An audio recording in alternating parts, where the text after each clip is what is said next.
must be very easy to get people to do your show.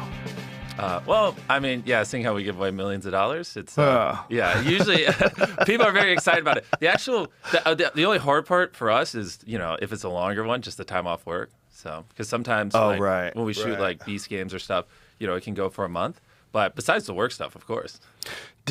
Are there people that haven't been able to do the show because they couldn't get a month off work? Oh, yeah, tons, of course. So we always have even like the day before, sometimes people get cold feet. So if we're doing something with 100 people, we'll usually have 10 backups just because, the I would imagine that the type of person that would do your show would have a job that they could quit.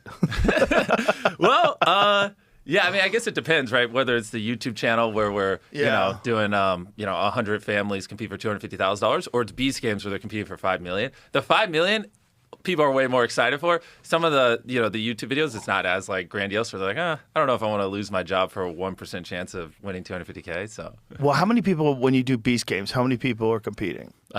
So the newest season we just shot, we grabbed one person from every country on Earth. So it was around 200. Whoa. Yeah, which was actually pretty cool because you would put them in these crazy games, and you'd see how someone from the Asian, Pacific countries would react versus to someone in South America, and they play and think so differently because they have such different upbringing. So it was really cool.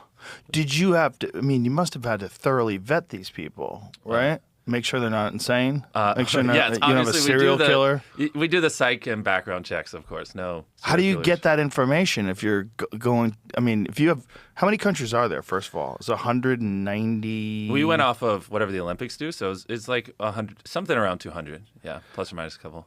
So some of them have to have some shitty infrastructure. Oh, I mean, I think one of them has literally 40,000 people living in it. It was what is it? Not the. It's something Sea Islands, not the Cayman Islands. But some island country. And yeah, I was like, wow, my town, which has 100,000 people, is 2.5 times the population of your country. Well, I was joking with the contestant because I was like, if you win the $5 million, you could technically give a $200 dividend to every single person in your country. It's that crazy. That's that little people living there. Wow. Yeah. That's the kind of country I wonder if you could buy that country.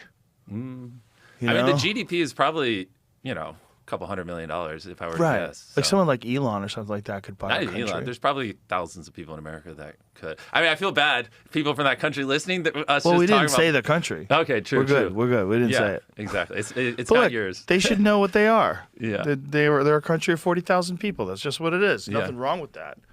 But it's it is weird how many countries there are, and if you've got a person from every country, what are the odds you're going to get good data as to whether or not they're a criminal?